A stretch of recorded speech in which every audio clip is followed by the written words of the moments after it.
ऋषभदेव जी से जैन परंपरा स्टार्ट हुई। कितनी परंपराएं स्टार्ट हुई? कौन सी? जैन। ऋषभदेव जी के सबसे बड़े पुत्र का नाम है भरत। भरत जी सबसे बड़े पुत्र हैं। एक दिन जंगल गए भरत जी, एक मृग का बच्चा पानी में बह रहा था। उस बहते हुए बच्चे को भरत जी ने बचा लिया। यहां तक सही था कि बचा लिया। किसी के प्राण बचा लेना बहुत बड़ा पुण्य है, पर भरत जी ने गलती कर दी। प्राण तो बचा लिए, पर उस मृग के बच्चे से भरत जी को प्रेम हो गया, लगाव लग गया। ये मेरा मृग है, खिलाना पिलाना, उसी की सेवा में दिन गुजरने लगे। जो समय भगवान के स्मरण में लग सकता था, भगवान के चिंतन में जो वक्त बीत सकता था, वो एक मृग की देखरेख में बीत रहा है। अच्छा, मृग की देखरेख करना जरूरी था? वो तो ऑलरेडी जंगल में रहता था। आपने प्राण बचाए थे, आप मृगों के झुंड में छोड़ देते, वो अपना सरवाइव करता चलता। सबको आप नहीं बचा सकते, सबको अपने हाल में रहना पड़ता है। भाई, आपकी आंखों के सामने कोई मर रहा है तो उसे बचाना आपका धर्म है। बचा लिया, अच्छी बात है, पर भरत जी ने क्या किया? उस मृग के बच्चे से प्रेम, मेरा मृग मृग मृग मृग। और आखिरी जब सांसें आई, अंतिम क्षण, तो मृग का चिंतन दर्शन करते करते प्राण निकल गए। यमराज जी ने उनकी पूरी डायरी देखी और पूरी डायरी देख के चेक किया, अरे राम राम, आपने बहुत बड़ा पुण्य किया है, पर मरते समय आपकी डायरी में लिखा है कि आपने मरते समय अपने मन को, चित्त को एक मृग में लगा रखा, इसलिए आपके ध्यान में मृग था, चित्त में मृग, इसलिए भरत जी आपको मृग की योनि में हम भेज रहे हैं। इतना बड़ा संत, इतने बड़े साधु क्या बन के आ गए? अब स्वयं मृग बन के उसी जंगल में भटक रहे हैं। आपके भटकाव का मूल कारण है आपकी आसक्ति। ये जो आसक्ति है ना मन की, मन का अटैचमेंट, ये मूल भटकाव है। इसलिए मुक्ति किसकी होती है? शरीर की कि मन की? बंधन किससे है? अच्छा बताओ, बंधन शरीर का है कि मन का है? उत्तर दो। कौन बंधता है? आप परिवार से कौन बंधा है? शरीर बंधा है कि मन? बच्चों से शरीर बंधा है कि मन? परिवार से शरीर बंधा है कि मन? शरीर तो आपका यहां बैठा है, पर कई लोगों का मन घर में है। तो बंधन शरीर का नहीं है, बंधन किसका है?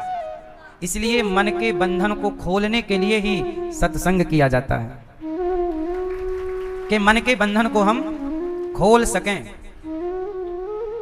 मन के बंधन को खोल सकें। पूरा खेल मन का है। इसलिए भरत जी मृग बन करके आ गए, क्योंकि मन कहां लग गया? एक मृग में। इसलिए कहता हूं, आप भी मन को सब जगह ना लगाया करो। मन की स्थिति अच्छी नहीं है, मन की गति है अटपटी, झटपट लखे ना कोई, और मन की जब खटपट मिटे तो झटपट दर्शन होए। मन के हारे हार है, मन के जीते। अच्छा, चाबी एक होती है, वही चाबी ताले को बंद करती है। और ताला खोलना हो तो क्या करेंगे? जिस चाबी ने बंद किया है वही चाबी ताले को खोलेगी। ऐसे मन चाबी है। आपका मन क्या है? चाबी। मन संसार की ओर लग गया तो बंधन में डाल देगा। मन संसार में लगा तो क्या देगा?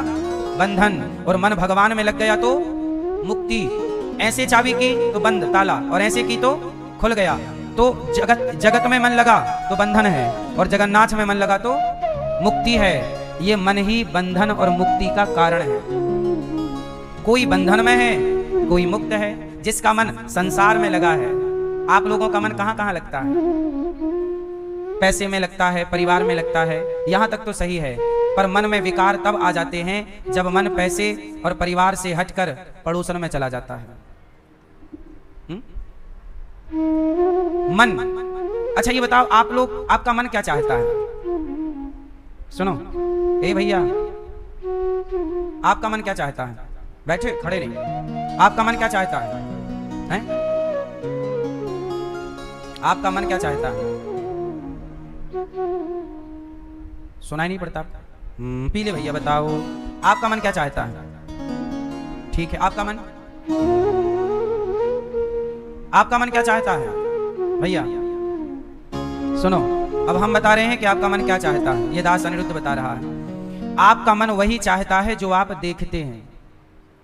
क्या चाहता है?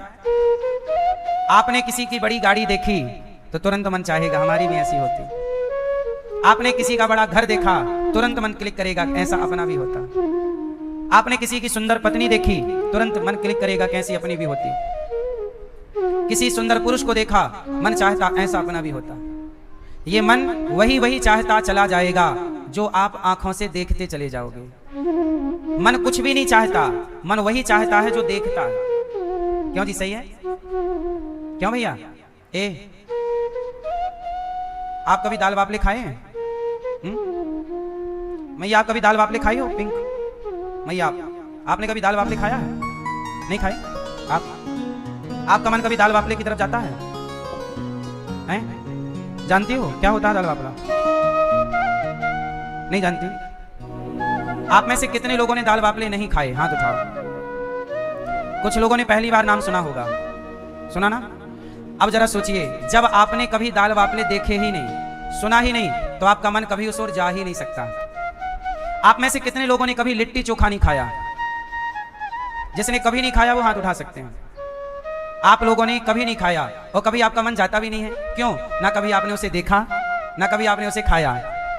आप में से कितने लोगों ने गक्कड़ भरता नहीं खाई? गक्कड़ भरता नहीं खाई? क्यों नहीं खाई? क्योंकि आप लोगों ने कभी उसको देखा नहीं और कभी उसके बारे में। याद रखिएगा, आप वही खाते हैं, आपको वही अच्छा लगता है जो आपके यहां बनता है, जो आप देखते हैं। हाँ या ना? तो जो आप देखते हैं, जिसके बारे में आप सुनते हैं, वही मन चाहता है। अब जैसे आपने आज दाल बाफला सुना, तो आपका मन चाह सकता है कि यार ये भी तो खाऊं, क्या चीज होती है यार। लिट्टी चोखा आज तो सुन लिया, खा के तो देखें होती क्या है। आपने नहीं सुना था, नहीं देखा था, तो कभी मन उसकी ओर कोई संभावना नहीं है जाने की, मन की। इसलिए जो देखा जाता है, जो सुना, कहां चले लिट्टी चोखा खाने? ये प्रैक्टिकल है, हम जाके आ रहे हैं, खा के यार जा। मन वही, अब याद रखना, मन वही चाहता है जो देखता है। इसलिए कहता हूं कि अपनी आंखों से कुछ भी ना देखा करो, क्योंकि जो देखते चलोगे वो आजकल लोग भटक क्यों रहे हैं? दिन भर इंस्टाग्राम में उल्टा सीधी चीजें देख रहे हैं, दिन भर कुछ भी देख रहे हैं, और जो आप देख रहे हैं मन वहां जा रहा। इससे क्या हो रहा है? 100 चीजें देखी तो मन 100 जगह गया, 200 चीजें देखी मन 200 चीजें जगह गया, और आपने एक चीज देखी होती तो मन सिर्फ एक जगह। तो एक देखने से भटकाव कम है और 100 देखने से भटकाव ज्यादा है। तो मन क्यों भटकता है? क्योंकि ज्यादा चीजें देखते हो। इसलिए अपनी आंखों पर कंट्रोल, क्या देखें क्या ना देखें, क्या सुने क्या ना सुने, इसलिए खुद पर कंट्रोल।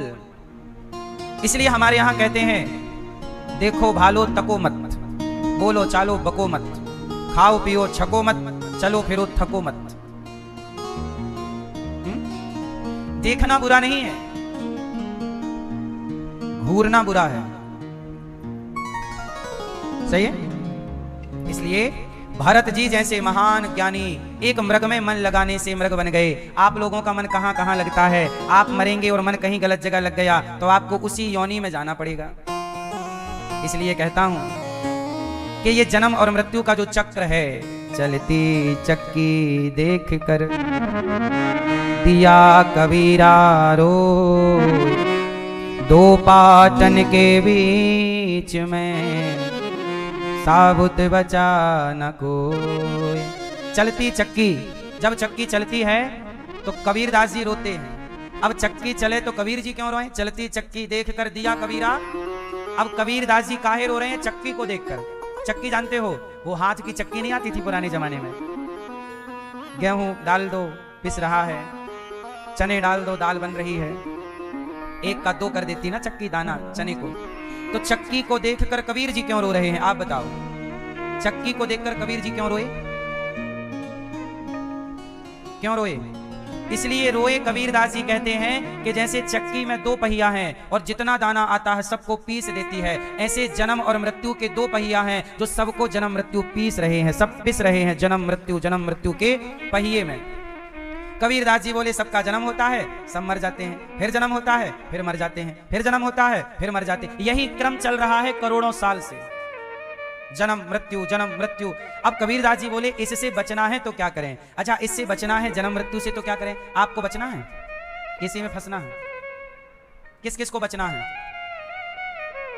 पीछे वाली मैया, ओ लाल मैया,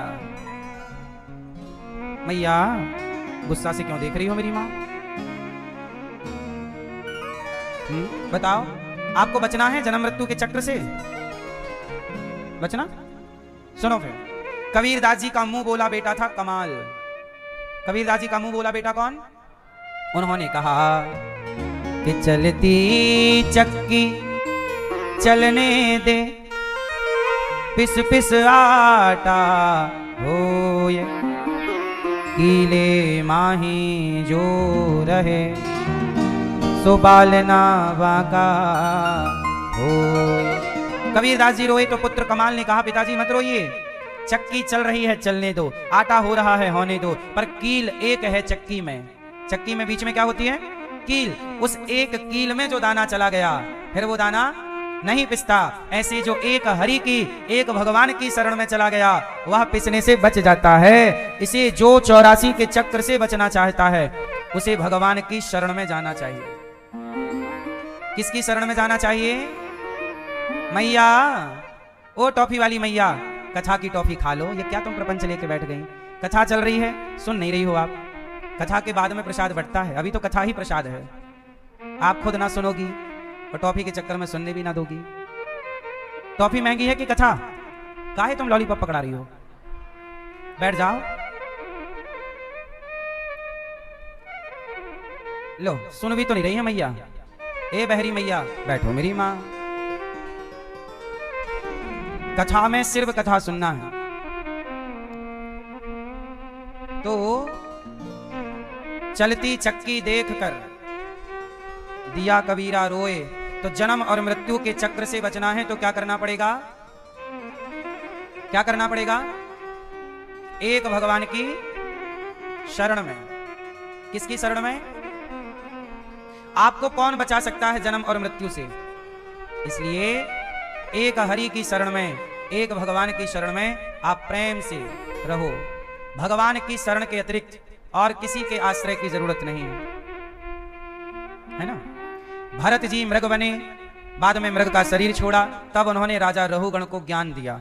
वह रहुगण जिस मृग के चक्कर में पड़े, वो मृग अगले जन्म में राजा बना और भरत जी बन गए मृग। अब राजा रहुगण का उद्धार हुआ, भरत जी ने दिव्य कृपा की। 28 प्रकार के नरकों का वर्णन है भागवत जी में। जो जस करहि सो तस फल चाखा। कितने नरक होते हैं? कितने नरक? 28 तरह के नरक। नरक कितने प्रकार के हैं? 28। नरक कितने प्रकार के हैं? आपको कौन सा नरक पसंद है? नरक जाओगे? नरक कौन जाता है? भैया बताएंगे, नरक कौन जाता है? पीछे वाले भैया। हाँ, नरक कौन जाता है? कौन? हाँ, जिनके कर्म बुरे हैं, जो बुरे कर्म करते हैं, वो नरक की यातनाएं भोगते हैं। जैसे मांस खाते हो, तो जैसे आपने जीव की हत्या की, ऐसे आपने उसे जितना दर्द दिया, अब वो दर्द आपके खाते पे चढ़ गया। अच्छा, मुर्गा को मारते हो, उसे दर्द होता है, उसे जितना दर्द हुआ है वो आपके खाते पे लिख गया। अब उतना दर्द आपको उठाना पड़ेगा। मछली को जितना दर्द दिया, उतना दर्द आपके खाते पे। अब ये सारा दर्द कहां होगा? नरक में। और यहां भी कुछ होता है, इसलिए कुछ लोगों को यहां भी अपार दर्द है शरीर में, चाह कर भी आप दूर नहीं कर सकते। कई तरह का दर्द होता है, शारीरिक दर्द भी होता है, और किसी का, आप किसी से बहुत प्यार करते थे और वो भगवान के घर चला गया, तो उसके वियोग में आपको दर्द होता है। कोई प्रेमी आपका, कोई अपना आपको छोड़ के चला जाए तो आपको कष्ट नहीं होता। तो जितना दर्द आपने दिया होगा, उतना दर्द आपके खाते पे लिखा है, वो दर्द आपको होगा, कैसे भी हो सकता है। अब आप बताइए, मैं किसी मुर्गे को मार डालूं तो मुर्गे को मरते समय दर्द हुआ होगा कि नहीं? और किसने दिया दर्द? मैंने दिया, तो मेरे खाते पे आ गया, अब वो मुझे भोगना है। इसलिए आप लोग जितना मांस वांस खाते हो, आपको मांस अच्छा लगता होगा खाने में शायद, लेकिन फिर उसका दर्द भी आपके खाते पर है, कोई और थोड़ी भोगता है। अवश्यमेव भोक्तव्यम। नरक क्यों बनाए? ईश्वर को क्या जरूरत थी? 28 तरह के नरक हैं। मांस खाने वाले को रौरव नरक, धोखा देने वाले को महारौरव नरक, है ना। पराई स्त्री पर नजरें, अब जैसे आपकी अपनी पत्नी है और आप पराई स्त्री को देख रहे हैं, अच्छा उसके पति को पता लग गया कि इस आदमी ने मेरी पत्नी के साथ गलत किया है, तो वो पति खुश होगा कि दुखी हो जाएगा? अब वो पुरुष जितना परेशान होगा, उतना आपको कष्ट मिलना है, क्योंकि आपकी वजह से उसका दिल टूटा है, वो परेशान हुआ है। आपकी वजह से कोई आत्महत्या कर ले, पाप के भागीदार कौन है? इसलिए जब आप किसी का बिगाड़ते हो तो आप मत भूल जाया करो कि आपका भी तैयार है। नहीं, दूसरों के लिए गड्ढा खोदोगे तो गड्ढा अपने लिए नहीं होगा। एक गांव था, उस गांव में एक वैश्या आ गई, पता नहीं कहां से। अब गांव के लड़कों को बिगाड़ने लग गई। अब गांव के लोग परेशान हुए, एक संत जी के पास गए, महात्मा जी आप हमारे गांव चलो, और गांव में एक वैश्या आ गई है, सारे गांव के बच्चों को बिगाड़ रही है, आप जरा गांव को सुधार लो। संत जी बोले ठीक है, संतों का काम ही सुधार करना है। संत जी आ गए और वैश्या की कुटिया, जहां उसका घर था, उसके ठीक सामने संत जी अपनी कुटिया बनाई घास की और रहने लग गए। और सकार सवेरे से सीताराम सीताराम राधे श्याम कीर्तन करें, श्रीमन नारायण खूब भजन करें। अब जो भी ग्राहक थे वैश्या के, वो संत जी के पास आने लग गए।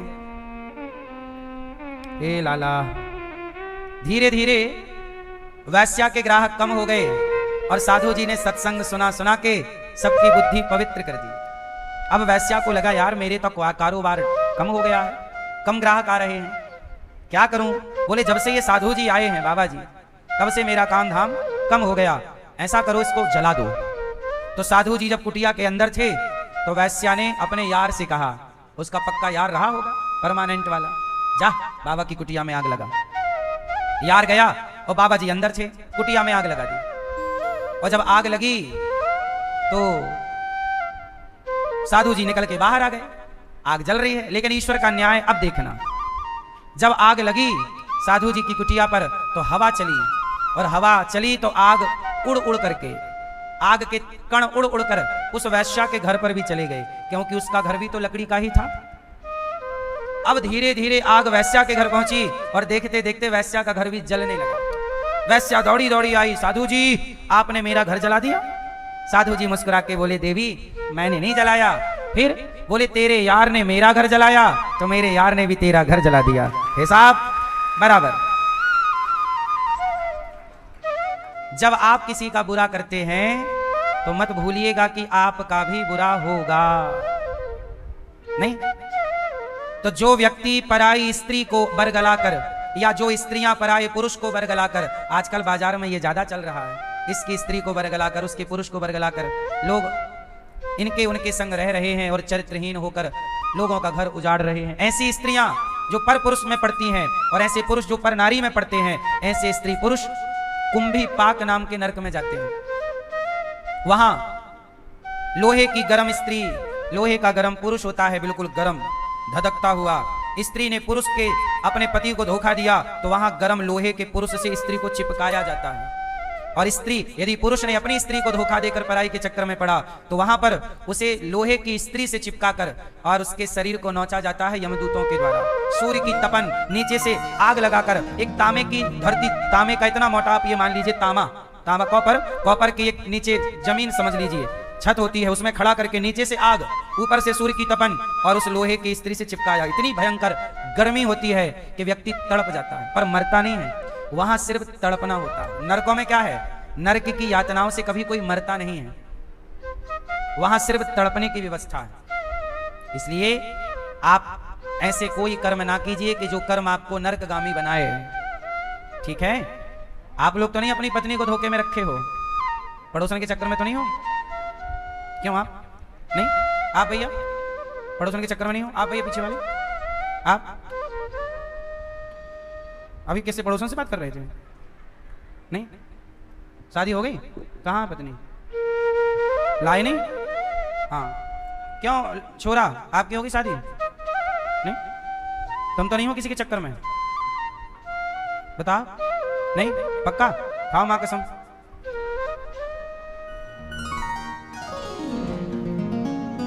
तो ये नरक है, अंध्र तामिश्र रौरव महारौरव असिपत्रवन सूकर मुख अंधकूप, ऐसे 28 नरक होते हैं। अब राजा परीक्षित जी ने सुखदेव जी से कहा कि गुरुदेव हम सबने जाने अनजाने में कोई ना कोई पाप तो किया ही है, क्या हम सबको नरक भोगना पड़ेगा? क्या नरक जाना पड़ेगा? बोले हाँ। कोई उपाय है कि हम नरक ना जाएं? बोले एक उपाय है। अच्छा ये बताओ, आपने यदि पाप किया है तो बताओ नरक जाना पड़ेगा कि कोई उपाय है? आपके पास है कोई उपाय? मेरे पास एक उपाय है आपको नरक से बचाने का। कहो तो मैं उपाय दे दूं। बताओ किस किस को बताऊं? बताओ किस किस को उपाय बताऊं नरक से बचने का? मतलब आप सबको कंफर्म है कि नरक जाना है? कंफर्म है अंदर? बता दो महाराज जी उपाय, बच जाए, क्योंकि अब तो कर चुके हैं कर्म। तो सुनो, एक उपाय है। उपाय ये है कि एक पंडित जी थे। पंडित जी का नाम था अजामिल। क्या नाम था? अजामिल नाम के पंडित जी अपनी पत्नी को धोखा देकर कान्य कुब्जे दुजह कश्चित दासी पति रजामिला नामना नष्ट सदाचारो दास्याह संसर्ग दूषिता। एक पंडित जी थे, वो अपनी पत्नी को धोखा देकर एक वैश्या के संग रहने लग गए। उससे 10 बच्चे पैदा किए वैश्या से। एक दिन गांव में संत आए। संतों ने गांव में कहा कि भैया कहीं भोजन मिल जाए तो बताओ। तो गांव के कुछ उद्दंड बच्चों ने अजामिल के घर भेज दिया संतों को। बोले वो बड़ा भक्त है, जबकि वो बड़ा दुष्ट था। अब संत गए, अजामिल संयोग से घर पे नहीं था। पत्नी बोली स्वामी संत लोग आए, महाराज क्या सेवा करूं? संत लोग बोले बेटी बड़ी भूख लगी है, शाम हो गई है, कुछ भोजन दे दो तो हम लोग भोजन कर लें। महाराज उसने सच्ची सच्ची कह दिया, महाराज मैं एक वैश्या हूं, क्या आप मुझे वैश्या के हाथ का भोजन कर लेंगे? संत बोले कि देखो तुम वैश्या हो, हमारा भगवान ने यदि हमें तुम्हारे पास भेजा है तो ईश्वर ने जरूर कुछ सोच कर ही भेजा होगा। ऐसा करो कि तुम हमें कच्चा अन्न दे दो, आटा दे दो और कच्ची चीजें दे दो, हम बना के पालेंगे। पर हमने तुम्हारी रोटी तो खाई है तो हम तुम्हारा कल्याण भी जरूर करेंगे। शायद ईश्वर की मर्जी यही है, लाओ। उन्होंने कच्चा सामान दिया। संतों ने बड़े प्रेम से वहां बनाया, भोग लगाया और अजामिल आया। अजामिल बोला ये साधु लोग क्या कर रहे हैं यहाँ? पत्नी ने कहा कि प्रणाम करो, ये संत लोग हैं। साधु जी, अजामिल बोला साधु जी खाओ और जल्दी जाओ, यहाँ मत टिको, मारेंगे हम तुम सबको, वो तुम्हारा जो झोली होली है ना सब हम लूट लेंगे, भागो यहाँ से। बड़ा दुष्ट था अजामिल। संतों ने कहा कि इस पापी का अन्न तो खाया है, अब इसका उद्धार करना हमारी जिम्मेदारी है। कुत्ता भी जिस घर की रोटी खाता है चौकीदारी करके उस घर के प्रति वफादारी व्यक्त करता है, तो साधु जिस घर की रोटी खा जाए संत उसका कल्याण करके ही रहते हैं। इसलिए पहले लोग साधु संतों को भोजन कराते हैं। इसलिए कहता हूं कि गौरी गोपाल आश्रम में जो हजारों संत भोजन पर डे करते हैं अन्न क्षेत्र में, आप संतों का भोजन अवश्य कराएं। संत जिसकी रोटी खाते हैं उसका कल्याण अवश्य होता है। ये देखो गौरी गोपाल आश्रम में हजारों संत पर डे प्रसाद ग्रहण करते हैं। ये सब संत हैं। इतने संतों की रोज 12 महीने यहां सेवा चलती है, 12 महीने। आप भी सेवा करिए, संत रोटी खाएगा तो बेकार नहीं जाएगी। अब संतों ने रोटी खाई, अजामिल से कहा तू भगवान का नाम जप, उसने मना कर दिया। तब अजामिल की पत्नी को संतों ने बुलाया, कहा कि सुनो तुम्हारा जो बच्चा है तुम्हारे पेट में 10वां बच्चा, इसका नाम तुम रख देना नारायण। अब उनके बच्चा हुआ, नाम नारायण रखा। अब अजामिल छोटे बेटे को बुलाता, बेटा नारायण, बेटा नारायण पानी लाओ, बेटा नारायण दूध लाओ, बेटा नारायण यहाँ आओ, बेटा नारायण भोजन लाओ, बेटा नारायण ये करो। तो दिन भर अजामिल के मुंह से इसी बहाने क्या निकलने लग गया? क्या निकलने लग गया? भगवान का नाम। और जब नाम निकलने लग गया तो अब उससे ये भजन होने लग गया। संयोग तो तब देखिए कि जब अजामिल की मृत्यु का टाइम आया और अजामिल के मुंह से धोखे से अपने पुत्र का नाम निकल गया नारायण, बचाओ बेटा क्योंकि यमदूत आ गए। चिल्लाया नारायण। जब अजामिल ने अपने पुत्र का नाम लिया नारायण, दूरे क्रीडन का सक्तम पुत्रम नारायणा वयम प्लावितेन स्वरेणोच्चैराजुहावा जितेंद्रिया। जब नारायण पुकारा तो भगवान दौड़ पड़े, भक्त बुला रहा है। पार्षदों ने, भगवान के भक्तों ने कहा कि प्रभु वो पुत्र को बुला रहा है, आपको नहीं। भगवान बोले भले पुत्र को बुला रहा है पर नाम तो मेरा ही लेकर के बुला रहा है, इसलिए मैं उद्धार करूंगा। तो कलयुग में कोई कितना भी बड़ा पापी हो, पापी से पापी जिसे नरक जाना है, वह भी यदि भगवान के नाम का आश्रय ले ले और नाम जप करने लग जाए तो वह नाम जप के पुण्य से नरक की यातनाओं से बच सकता है। तो नरक से आपको कोई बचा सकता है तो वो क्या है? भगवान का। इसलिए आप लोगों से मेरी विनती है कि काम करते रहिएगा और काम बराबर करिए, पैसे बराबर कमाइए। काम जरूरी है, परिवार की जिम्मेदारी सेवा जरूरी है, पर अहरनिश हर समय श्रीमन नारायण श्रीमन नारायण, श्री कृष्ण श्री सीताराम श्री सीताराम। प्रेम से नाम जप, नाम ना छूटे। नाम बड़ी चीज है कलयुग में। क्या है? इसलिए मैया आप भी अपने सांसों में बसा लो, हर सांस में हो सुमिरन तेरा यूं बीत जाए जीवन मेरा। हर नैनों की खिड़की से तुझको पल पल मैं निहारूं, नैनों की खिड़की से तुझको पल पल मैं निहारूं, मन में बिठा लूं तेरी आरती उतारूं, मन में बिठा लूं तेरी आरती उतारूं, डाले रहूं तेरे चरणों में डेरा, यूं बीत जाए जीवन मेरा। मैया खूब भगवान के नाम का जप किया करो और काम ना छूटे। आजकल लोगों ने गलती, आजकल लोगों ने ज्ञान तो पाया पर अधूरा पा लिया। आजकल लोग कहते हैं हम नाम जपेंगे पर काम नहीं करेंगे। आजकल के लोग अकर्मण्य हो रहे हैं, काम नहीं करना चाहते, बैठे बैठे खाना चाहते हैं। आज के लोग क्या कहते हैं, हमारा मन काम में नहीं लगता। महाराज जी वृंदावन ही रख लो हमें, क्योंकि यहाँ बैठे बैठे खाने का मन है, काम ना करना पड़े। नहीं, जहां हो वहीं रहो और काम पूरे करो, जिम्मेदारियां पूरी करो, कार्य करते हुए ध्यान भगवान का। हे नाथ मैं आपको कभी, बोलो हे नाथ मैं आपको कभी भूलू नहीं। काम जरूरी है, माँ की सेवा, पिता की सेवा, पत्नी का ख्याल, बच्चों को संस्कार सब जरूरी है, पर हर समय ये भाव रहे कि ये कुछ भी मेरा नहीं है, मेरापन नष्ट हो जाए। ये मेरा नहीं है, ये भगवान का, ये भगवान का है, इस भाव से मैं काम करूंगा। ये मेरा है इस भाव से नहीं, ये मेरा है फिर मैं काम करूं तो मुझे अहंकार आएगा, और ये भगवान का है फिर मैं काम करूं तो मुझे अहंकार नहीं आएगा, क्योंकि मेरा नहीं है। दिमाग में ये सेट है कि किसका है, भगवान का। अजामिल ने मरते समय प्रभु को पुकारा, अजामिल का उद्धार हो गया। एक बार क्या हुआ, तो ये नाम की महिमा यहां पर गाई गई है। एक बार क्या हुआ कि देवराज इंद्र ने अपने गुरुजी का अपमान कर दिया। अपने गुरुजनों का तिरस्कार नहीं करना चाहिए। मैया, ओ मैया, झोला वाली मैया चली नहीं चली तो काहे खड़ी हो गई? जा रही हो मेरी माँ, पंचायत ना करो मेरी माँ। हाँ हाँ कर लो गुटरगू। देखो देखो देखो, पंचायत खड़े हो, कथा सुनने आई है ये, और प्रपंच कर रही है खड़े होके बीच कथा में। मैया, जाने वाले को जल्दी से चले जाओ, चुपचाप जिसे जाना है, शांति से बैठ लो। 3 घंटे का समय निकाल लिया करो, और बीच में ही जाना हो तो पीछे बैठ जाया करो। अब जरा सी देर में मटक के चलना भी है और आगे भी बैठना है।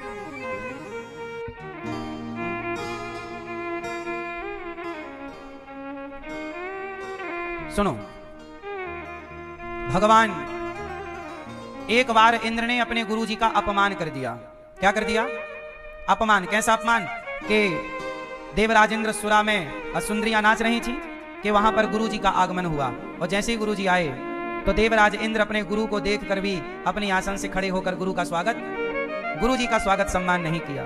तब बृहस्पति जी इंद्र से रूठ गए, और जब गुरु रूठ जाते हैं तो फिर भगवान भी रूठ जाते हैं। देवराज इंद्र पर संकट के बादल मंडराने लग गए, और देवराज इंद्र का इंद्रासन वृत्तासुर ने छीन लिया। किसने छीन लिया? इमरजेंसी गुरु विश्वरूप को बनाए, इंद्र ने गुरु की हत्या कर दी, और बाद में त्वष्टा मुनि ने वृत्तासुर को प्रकट किया।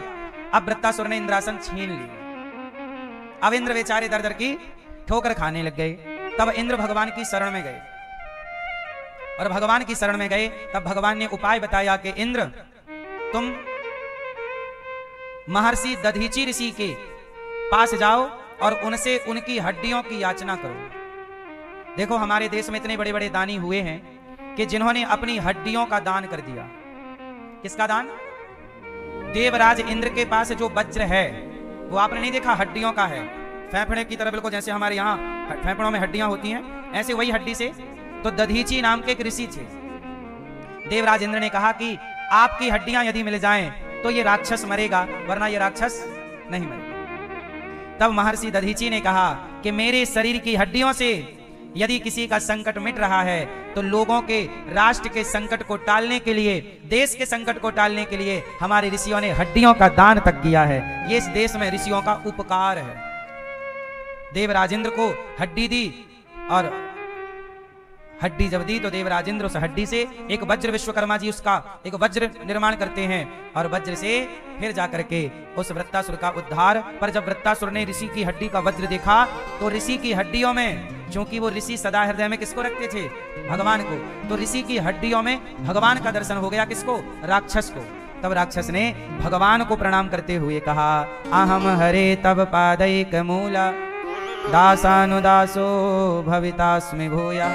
हे प्रभु, आपका मैं दास नहीं बन सका, पर आपके दासों का भी दास बन जाऊंगा तो बड़ी कृपा हो। हाँ, अब प्रश्न खड़ा हुआ। परीक्षित जी ने सवाल किया कि गुरुदेव ये बताइए कि जब वृत्तासुर राक्षस था तो उसने भगवान की स्तुति क्यों की? राक्षस लोग तो भगवान की स्तुति करते नहीं है, क्यों स्तुति की? तब कहा कि ये पिछले जन्म का बहुत बड़ा भक्त था, इस जन्म का क्या है? राक्षस, और पिछले जन्म का, पर एक गलती से राक्षस योनि में आना पड़ा। अब ये पिछले जन्म में कौन? अब वृत्तासुर पिछले जन्म में कौन है? पूर्व जन्म की कथा सुनो। एक चित्रकेतु नाम के राजा थे, इनकी बहुत सारी पत्नियां थी, पर कोई पुत्र नहीं होने से चित्रकेतु नाम के राजा बड़े परेशान थे। तो राजा ने एक संत जी से कहा कि आप मुझे पुत्र दे सकते हैं, कृपा कीजिए पुत्र दीजिए। संत ने आशीर्वाद दिया और कृपा पूर्वक राजा की पत्नी समय पर गर्भवती हो गई, और राजा के यहाँ समय पर एक सुंदर सा बालक हुआ। नाम उस राजा के जो पत्नी का नाम था कृतद्युति उनका नाम था, और एक सुंदर सा राजकुमार पैदा हुआ। अभी बच्चा 5 साल का हुआ था। राजा बहुत खुश थे, रानी बहुत खुश थी, बेटा हुआ। जनता जनार्दन भी बड़ी खुश थी कि अपने राजा को बच्चा हुआ, खूब खुश। लेकिन राजा की जो बहुत सारी पत्नियां थीं वो सुखी नहीं थी, वो दुखी थी। अच्छा बताओ, राजा की पत्नियां किससे दुखी थी? राजा की खुशी से दुखी थी, रानी की खुशी से। कुछ लोग दुखी क्यों हैं? दूसरों की खुशी से स्वयं दुखी हैं। कुछ लोग ऐसे होते हैं कि ऊंच निवास नीच करतूती और देख न सकें पराई विभूति। कुछ लोग ऐसे होते हैं कि जो लोग वैसे तो बड़े बनते हैं, ऊंच निवास, परंतु करतूती बड़ी नीच। आप कई बार क्या होता है, आप जरा सी तरक्की कर जाओ तो लोग आपको देख करके, आपके सुख को देख करके कुछ लोग दुखी हो जाते हैं कि ये व्यक्ति सुखी क्यों है। अच्छा, आप लोग तो ऐसा नहीं करते ना, किसी के सुख को देखकर आप तो दुखी नहीं होते, क्यों मैया? आप पीली मैया दुखी तो नहीं हो जाती? दूसरे के सुख को देखकर सुखी हुआ करिए, वाह तुमने खूब कमाया और कमाओ। अब आप दुखी हो जाओगे तो क्या होगा? भाई ये बताओ, आपका पड़ोसी अपने भाग्य का खाता है, आप अपने भाग्य का खाते हैं, बेवजह क्यों जलते रहते हो? ईर्ष्या क्यों करते रहते हो? इस संसार में सब अपना अपना भाग्य लेके पैदा हुए हैं। नहीं आई?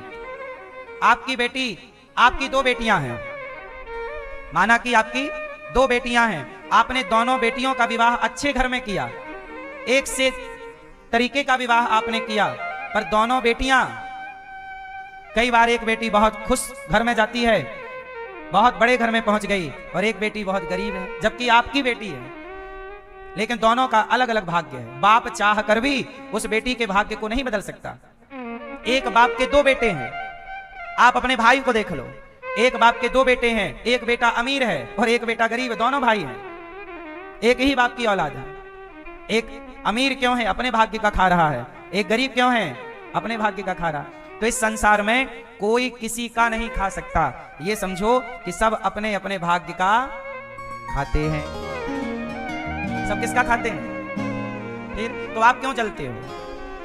कोई तरक्की करे, आपको क्यों दुख होना है? आप प्रसन्न रहा करिए, क्यों भैया? सही है ना? एक ही तारीख में जन्मे 2 बच्चे, दोनों का भाग्य, अरे सुनो ना, एक माँ के 2 बच्चे पैदा होते हैं, जुड़वा। जुड़वा समझते हो?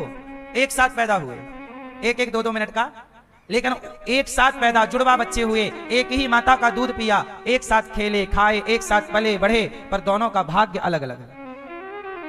ये बात सही है कि गलत है? इसका मतलब कोई किसी को सुख नहीं दे सकता, कोई किसी को दुख, आपके किस्मत का, भाग्य का। इसलिए आप मेहनत करते रहिए, अपना प्रयास अच्छा करते रहिए, अपना कर्म अच्छा करते रहिए, जो आपके नसीब का है वो आपका है। बेवजह रोया ना करो, बेवजह दूसरों को देखकर जला ना करो, दिल छोटा ना किया करो। अब हुआ क्या, चित्रकेतु बहुत सुखी हैं, रानी सुखी, मेरा बेटा हुआ बहुत खुश। तभी राजा की जो अन्य पत्नियां थीं वो राजा और रानी की खुशी बर्दाश्त ना कर पाईं और उन रानियों ने उस 5 साल के बच्चे को जो अभी 5 वर्ष का हुआ था उसे जहर दे करके मार डाला। 5 साल के बच्चे को जहर दिया, मर गया बेचारा। अब राजा रानी रोए और जब राजा रानी रोए तो उन रानियों को, जहर देने वाली रानियों को थोड़ा ठंडक मिली। हाँ, ये रो रहे हैं, कलेजे को ठंडक मिल रही है। कुछ लोग ना आपका बुरा सोचते हैं, कब आपका बुरा होए और कब उनके कलेजे में ठंडक पड़े। एक बात बताएं, दूसरे का बुरा ना सोचा करिए। यदि आपने किसी का बुरा सोचा तो उसका हो ना हो, आपका जरूर होगा। किसी का बुरा ना सोचिए।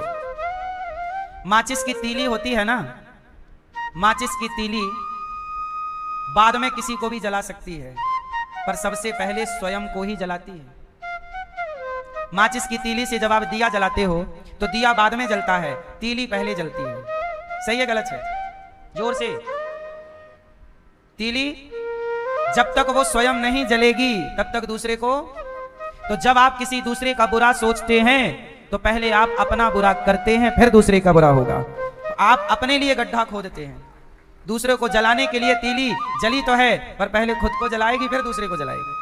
ऐसे आप जब दूसरों का बुरा सोचते हैं तो जिसके बारे में सोच रहे हैं उसका बुरा आप कर पाओ ना कर पाओ ये तो ईश्वर के हाथ में है, लेकिन आप अपना बुरा जरूर करोगे। समझ रहे हो कि नहीं? हाँ, इसलिए कहता रहता हूं बुरा मत करना। हाँ, बुरा की जय बुरा होगा, भला की जय भला होगा।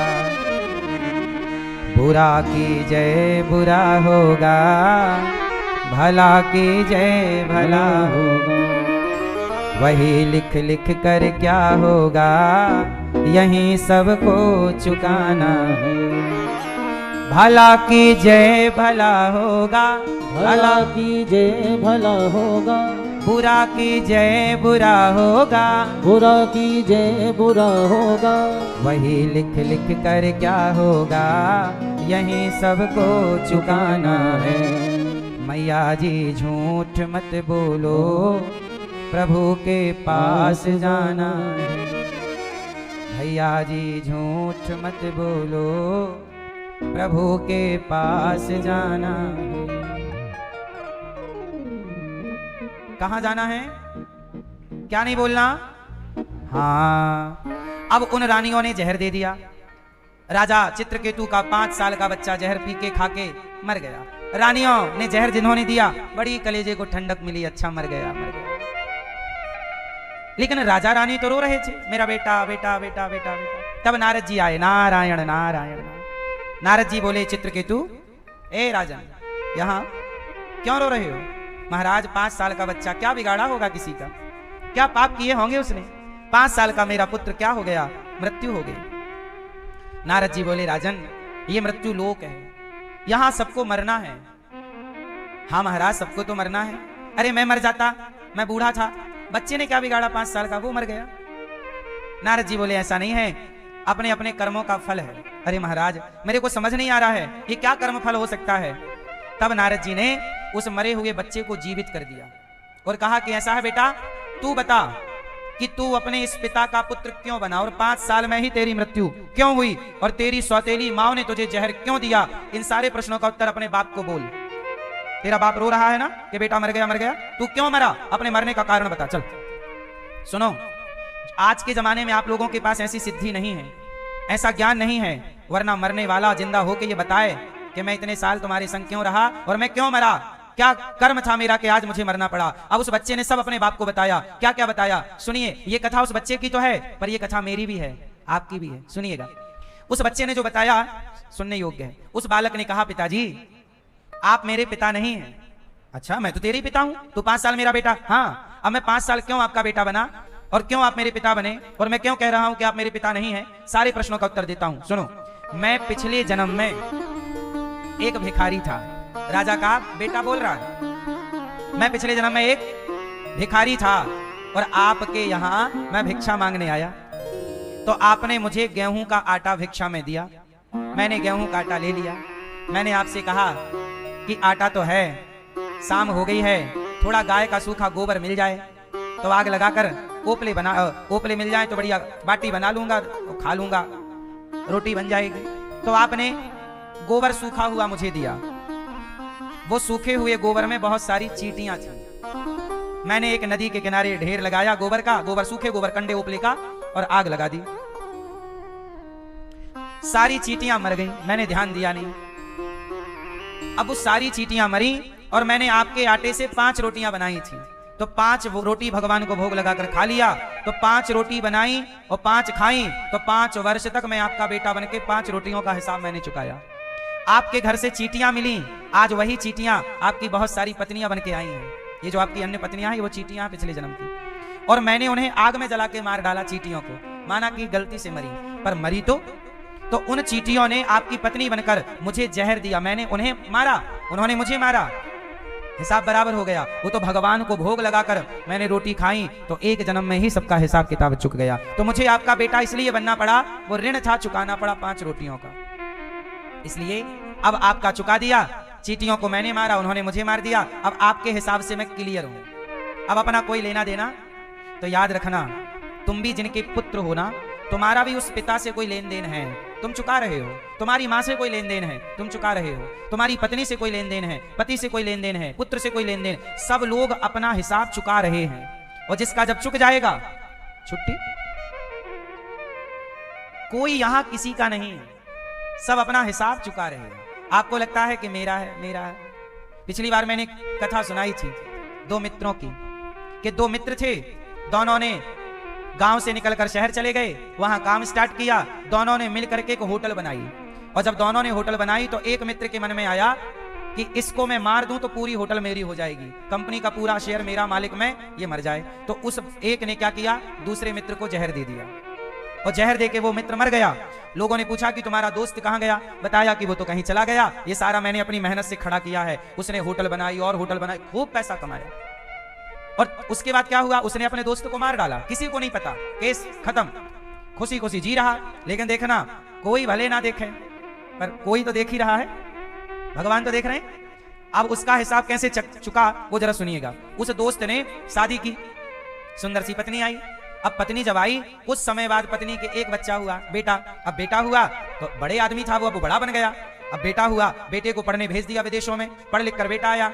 अब संयोग से क्या हुआ कि बेटे को कैंसर हो गया, और उसके इलाज में उसने जितनी दौलत खड़ी की थी, होटल ये सब खत्म, बिक गया। जहां था पहले, दोस्त को जहर देने से पहले जहां जैसे था उस कंडीशन में आ गया। और उसका बेटा आखिरी सांस ले रहा, और जब उसका बेटा आखिरी सांस ले रहा था तो अपने बाप को बुलाया, पिताजी यहां कुछ कहना है। तो वो उसका बेटा मरते मरते मुस्कुराने लगा। तो बाप बोला, बेटा काहे मुस्कुरा रहा? बोला, मैं तुम्हारा बेटा नहीं हूं, मैं वही तुम्हारा दोस्त हूं जो तुमने जहर देके मारा था। तुम्हारा बेटा बनके मैं अपना हक लेकर के जा रहा हूं, तब तो तुमने दिया नहीं था, तुमने बेईमानी तो की थी। अब तुम्हारा बेटा बनके आके देखो लेके जा रहा हूं। तुम कंगाल हो गए कि नहीं? फिर तुम जहर देके तुम चाहते हो कि कोई देख नहीं रहा है? तुम्हें क्या लगा कोई नहीं देखता? तुम्हारा बेटा भी तुम्हारे कर्मों का हिसाब ले सकता है।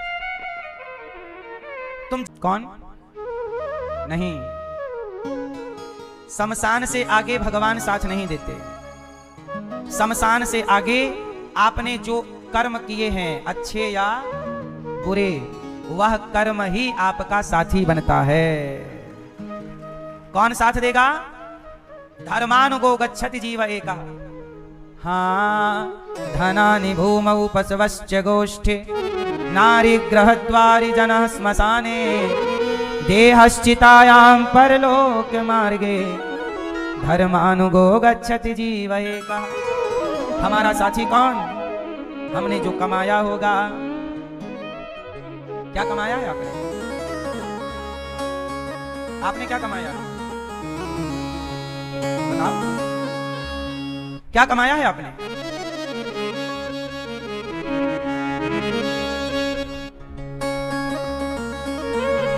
क्या कमाया है? तूने जो कमाया है तूने जो कमाया है, तूने जो कमाया है वो दूसरा ही खाएगा। खाली हाथ आया है और खाली हाथ जाएगा। तूने जो कमाया है, तूने जो कमाया है, तूने जो कमाया है वो दूसरा ही खाएगा। तुम कितना भी कमाओ, खाएगा दूसरा ही। क्या ले जाओगे? शमशान तक तो जगत साथ देगा, आगे भैया आगे का साथी आपका कर्म। इसलिए कहता हूं अच्छे कर्म, माताओं अपनी माँ की सेवा, पिता की सेवा, दीन दुखी की सेवा, भगवान का नाम जप करो, झूठ के संग ना रहो, गलत ना करो, अच्छे कर्म करो। अच्छा ये बताओ, आप गौरी गोपाल आए और मैंने आप सबकी सेवा की, भोजन कराया, तो ये मेरी कमाई है कि नहीं? आपको मैंने भोजन कराया तो मेरी कमाई में पुण्य जुड़ गया, क्यों? और मैंने आपको एक थप्पड़ मार दिया तो मेरी कमाई में पाप जुड़ गया। मैं पाप भी कमाने के लिए स्वतंत्र हूं और पुण्य कमाने के लिए भी स्वतंत्र हूं। अब आपका निर्णय है कि आपको पाप कमाना है या पुण्य। ये 500 रुपए हैं, कितने हैं? ये 500 रुपए लेकर मैं जाऊं और 500 रुपए का मैं मांस खरीद लूं, तो ये 500 रुपए का मांस खरीद लूं तो बताओ वो मैंने पाप खरीदा कि पुण्य? उससे जीव हत्या हुई, उसे दर्द हुआ, पीड़ा हुई, रक्त बहा, तो 500 से पाप भी खरीदा जा सकता है ना? और इसी 500 से मैं जाऊं किसी भूखे को रोटी खिला दूं, भैया तुम भूखे हो आओ, 500 से तुम्हें पेट भर किसी दीन दुखी गरीब को रोटी खिलाऊं, तो इस 500 से क्या आ जाएगा? पुण्य। तो पैसे से पाप भी खरीदा जा सकता है और पैसे से पुण्य भी कमाया जा सकता है। अब निर्णय आपका है कि पाप कमाना है या जो कमाओगे वो आपकी संपत्ति होगी और वही धन शमशान तक जगत के लोग जाएंगे, जला के वापस आएंगे। पर जो पुण्य कमाया होगा, किसी भूखे को रोटी, प्यासे को जल, किसी बेसहारा को सहारा, किसी बच्चे को पढ़ाया होगा। इसलिए ये दास अनिरुद्ध, हम एक विद्यालय बनाना चाह रहे हैं, काम चालू हो गया है। आपसे कहते रहते हैं कि विद्यालय में 5 से 7 हजार बच्चे निःशुल्क पढ़ेंगे, सीबीएसई बोर्ड की। ये विद्यालय का देखो काम चालू है, नींव डल गई है, फुटिंग हो चुकी है, कॉलम खड़े होना है, जुड़ाई भी, ईंटों की जुड़ाई चालू हो गई है। ये नींव का काम है। ये सारी वो नींव है जिसके ऊपर मिट्टी डल के ये नीचे चली जाएगी। इस नींव में ये विद्यालय बन रहा है भैया, जहां बच्चे पढ़ेंगे, निःशुल्क पढ़ेंगे। इस विद्यालय के निर्माण में आपसे मेरी विनती है, थोड़ा सा सहयोग आप भी कीजिए। बताओ, ये दास अनिरुद्ध विद्यालय बना रहा है, बच्चों को पढ़ाएगा, ये पाप होगा कि पुण्य? यही पुण्य मेरा साथी होगा। गौरी गोपाल आश्रम में वृद्ध माओं की सेवा दास करता है, क्यों? क्योंकि मेरे मरने के बाद मेरा शरीर भी यहीं तक साथी है, परिवार भी यहीं तक साथी। आप लोग भी कहां तक चलोगे मेरे साथ? कहां तक साथ चलोगे बताओ, है ना? इसलिए मेरा किया पुण्य मेरा सदा साथ देगा। आपके द्वारा किया गया पुण्य आपका सदा साथ देगा। पत्नी का साथ द्वार तक है, पुत्र का साथ शमशान तक है, रिश्तेदारों का साथ भी शमशान तक है, शरीर का साथ चिता तक है। आगे का साथी तुम्हारा पुण्य है, तुम्हारा पाप है। कमा लो। हाँ, तूने जो कमाया है दूसरा ही खाएगा। खाली हाथ आया है और खाली हाथ जाएगा। तूने सबके जख्मों पर रखा हर समय मरहम। तूने सबके जख्मों पर रखा हर समय मरहम। बाद मरने के तुझको कोई रख न पाएगा। जब तलक ये सांसें हैं तब तलक ये रिश्ते हैं। जब तलक ये सांसें हैं तब तलक ये रिश्ते हैं। सांस टूट जाएगी रिश्ता छूट जाएगा। सांस टूट जाएगी रिश्ता छूट जाएगा। भैया इसलिए कहता हूं, यहां के लिए कमा चुके, कमा लो और यहां के लिए थोड़ा वहां का भी सोचना है, क्योंकि वहां चलने वाले भी हम लोग ही हैं। समझ में आ रही है ना मेरी माँ? इसलिए कोई बेटा बेटी जिम्मेदारी से पढ़ा लिखा दो बच्चों को, ज्यादा लगाव ना रखो भगवान से, ईश्वर से। अजामिल जैसे पापी का उद्धार हुआ है।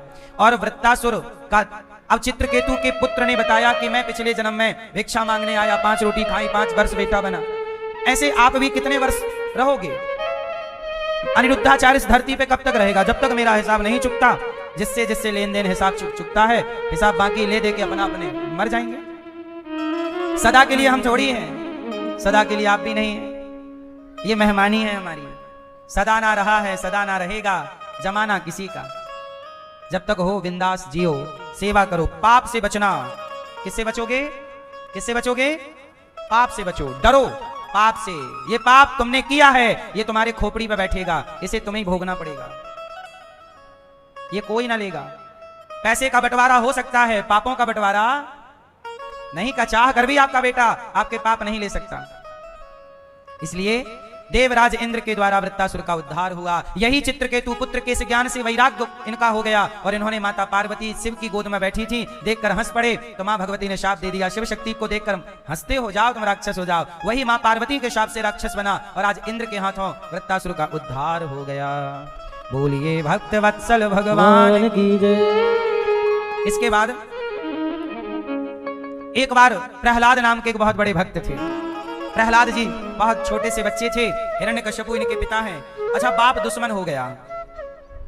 आपका दुश्मन कौन है? आपका दुश्मन पड़ोसी हो सकता है, आपका दुश्मन वो हो सकता है, पर प्रहलाद जी के दुश्मन तो खुद के पिता हैं। सोचिए, जब बाप ही दुश्मन हो जाए, बाप ही बच्चे को जहर देना चाहे, बाप ही बच्चे को आग में जलाना चाहे, बाप ही बच्चे को पहाड़ से पटकना चाहे, बाप ही बच्चे के प्राण लेना चाहे, बाप ही बच्चे के हाथी के पांव के नीचे दबाना चाहे, तो बताओ उस बच्चे की रक्षा कौन करेगा? लेकिन प्रहलाद जी का विश्वास प्रभु पर है कि मेरे रक्षक तो प्रभु हैं, जिन्होंने माता के गर्भ में उल्टा लटकने के बाद भी मरने नहीं दिया, वो भगवान भला यहां हमें कैसे मरने देंगे? प्रहलाद जी किस पर भरोसा है? हाँ, मारने वाला है भगवान। भगवान ही मारते हैं। हाँ, मारने वाला है भगवान, बचाने वाला है भगवान। इसलिए ज्यादा डर ना रखा करो। देखो, कई लोग डरते रहते हैं, हम मर ना जाएं, मर ना जाएं, मर ना जाएं। अरे मर जाओगे, जब भगवान रक्षक होंगे तुम्हें मारेगा कौन? और जब आ जाएगी तो बचाएगा कौन? इसलिए मरने के लिए ना ज्यादा नखरे मत किया करो, आराम से मर जाया करो चुपचाप शांति से, और डरा मत करो। मौत से डरना नहीं चाहिए। क्यों? आप कोई किसी से पूछो, भाई मरना चाहते हो? सब मना करते हैं, मरना नहीं चाहते। भले चाहो ना चाहो, मौत आएगी, तुम्हारे पिताजी से पूछेगी थोड़ी कि ले जाएं? तुम चाहो ना चाहो। फिर आप लोगों की यदि मौत से कोई दोस्ती होती तो आप लोग फोन लगा दे, हाँ मृत्यु सुनो, ये पड़ोसी नखरे बहुत करता है, बहुत घमंडी, ऐसा करो तुम उठा लो इसको। यदि आपके वश में मौत हो जाए, सही पूरे मोहल्ले को निपटा दोगे आप। मैयाओं के यदि कंट्रोल में मौत हो जाए तो सास के तो खिसक जाएगी जमीन धरती से कि बहू के हाथ में है मौत। क्या मजाल के सास कुछ कह दे। अभी सासें बहुत बोलती हैं इस चक्कर में कि पता है कि मौत बहू के कंट्रोल में नहीं है, और बहुओं को पता चल जाए कि सास के हाथ में यमराज जी से दोस्ती है सास की, फिर मैया मौत सबको आनी है, कौन ऐसे से छूटा है, तू नहीं मरेगा ये ख्याल झूठा है। प्रहलाद जी को पिता मारना चाहते हैं, इसलिए कबीरदास जी से कहा पत्रकारों ने, कबीर जी तुम्हें मरने से डर लगता है? तो कबीर जी का आंसर सुनिएगा। कबीरदास जी ने कहा, कबीरदास जी बोले, मरने से सब जग डरा, मेरे मन आनंद, कब मरी हूं कब बैठी हूं, पूरन परमानंद। सबको डर लगता है मरने से। कबीरदास जी को ने कहा, मुझे नहीं लगता मरने से। क्यों? कब मरेंगे, कब प्रभु से भेंट होगी, मरने से डर कैसा? अरे मरना एक्चुअली क्या है, जिस दिन आपका हिसाब किताब देने का दिन आएगा ना, जिस दिन हिसाब देने जाओगे उसी दिन का नाम मृत्यु है। मरता वरता नहीं है कोई। आप आए हो ना 25-50-100 साल रहोगे, हिसाब तो देने जाओगे, तो जब हिसाब देने जाओगे वही मृत्यु है। लोग कहते हैं मर गए, मरे नहीं, हिसाब देने गए। हिसाब दे के फिर आ जाओगे वापस, पर जब आओगे तब आपको कोई पहचानेगा नहीं, फिर दूसरा शरीर हो जाएगा, फिर हिसाब करोगे 25-50-100 साल, फिर जाओगे देने, लोग फिर रोएंगे, मर गए मर गए मर गए। ऐसे कितने बार रोए लोग। तो आप मरते नहीं हैं, कहां जाते हैं? हिसाब देने। कहां जाते हो? अपने बॉस को हिसाब देने। बॉस कौन? अपने, जोर से जोर से, मेरी माँ। अपने बॉस कौन? कौन? भगवान श्रीमन नारायण अपने बॉस। तो अपने बॉस को हिसाब देने चलना है, इसलिए हिसाब किताब बिल्कुल तैयार करो, डायरी बनाओ अपनी। प्रहलाद जी को बहुत प्रयास किया मारने का हिरण्यकश्यप ने, पढ़ने भेज दिया। हिरण्यकश्यप ने पढ़कर आए, प्रहलाद जी से कहा क्या पढ़ा? प्रहलाद जी ने कहा श्रवणम कीर्तनम विष्णु स्मरणम पाद सेवनम अर्चनम वंदनम दास्यम सख्य आत्मनिवेदनम। प्रहलाद जी ने कहा मैंने 9 तरह की भक्ति पढ़ के आई है, सीखी है। भक्ति कितने प्रकार की होती है? 9। हिरण्यकश्यप आग बबूला हो गया कि ये मेरा बेटा होके विष्णु का गुणगान कर रहा है, आज तुझे मार डालूंगा। प्रहलाद जी बोले पिताजी आप मार नहीं सकते। क्यों नहीं मार सकता? मेरी बहन होलिका आई, क्या भैया ये भतीजी को मार डालो। बैठ गई लेकर के, आग जल गई तो होलिका जल गई, प्रहलाद बच गए। लाख प्रयास किया, हिरण्यकश्यप परेशान हुआ, बोल कहां है तेरा भगवान? प्रहलाद जी बोले न केवलम में भवतश्च राजन सवई बलम बलिनाम चा परेशान। कहां नहीं है मेरे भगवान? अच्छा भैया बताओ भगवान कहां रहते हैं? भैया बताओ कहां रहते हैं? बैठ के बताओ कहां रहते हैं, अब बताओ। बैठ के, अरे फिर खड़े हो गए। अब बताओ कहां रहते हैं भगवान, ये बताएंगे भैया हमारे। ए भैया कहां रहते हैं भगवान? कहां? यहां रहते हैं? कहां रहते हैं भगवान? कहां? सब में प्रभु रहते हैं। भगवान कहां रहते हैं? सब में प्रभु रहते हैं, भैया मैं क्या कहूँ। सब में कौन? सब में प्रभु बसते हैं, मैया मैं क्या कहूँ। सब में भगवान, ईश्वर कहाँ है? सब में। तो सवाल ये है भगवान सब में तो दिखते क्यों नहीं? आपने भगवान को देखा है? नहीं। आपने भगवान, भैया आपने भगवान को देखा? नहीं। आपने भगवान को देखा? नहीं। आपने भगवान को देखा? आपने भगवान को देखा? नहीं। आपने? टोपी वाले भैया आपने नहीं। आपने भगवान को देखा? आपने। मैया आपने। पीछे वाली मैया, पीली मैया, आपने भगवान को देखा? पीछे वाली मैया नहीं देखा। झोला वाली मैया जा रही हो, जाते जाते ये तो बता जा, भगवान को देखा कि नहीं देखा? कि नहीं देखा? कहाँ देख ली? यहाँ अंदर आपका आना जाना है। हाँ बोलो। यहाँ देखा है? यहाँ भगवान यहाँ है? नहीं। आप लोग कह रहे हैं हमने भगवान को नहीं देखा। अच्छा ये बताओ बिहारी जी कौन कौन गए? मंदिर गए कि नहीं? भैया आप मंदिर गए? चलो बिहारी जी ना सही अपने गांव के गली के मंदिर में तो गए। तो मंदिर में गए थे, क्या देखने गए थे? जोर से। भगवान देखने गए। तो दिखे कि नहीं भगवान? तो जब दिखे, अभी तो आप कह रहे हैं कि हमने भगवान को नहीं देखा, और आप कह रहे हो मंदिर गए थे भगवान को देखने। तो जब मंदिर गए थे भगवान को देखने, तो अभी क्यों कह रहे हो कि भगवान नहीं देखे? और नहीं देखे तो फिर गए काहे के लिए थे? उत्तर दो। आपने भगवान को नहीं देखा, मंदिर कभी नहीं गए, तो मंदिर में किसे देखे थे? पड़ोसन को। क्यों भैया मंदिर किसे देखने गए थे? तो आपने तो कहा ना कि मैंने भगवान को नहीं देखा। मतलब जो मंदिर में है वो भगवान नहीं है आपके हिसाब से? सुनो, आप लोग यही मान लेते हैं कि वो तो मूर्ति है, वो भगवान थोड़ी है।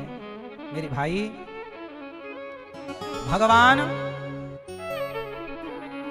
जो मंदिर में आप देखते हैं वो भी भगवान ही हैं। फर्क इतना है कि वो अर्चा अवतार हैं। कौन से अवतार हैं?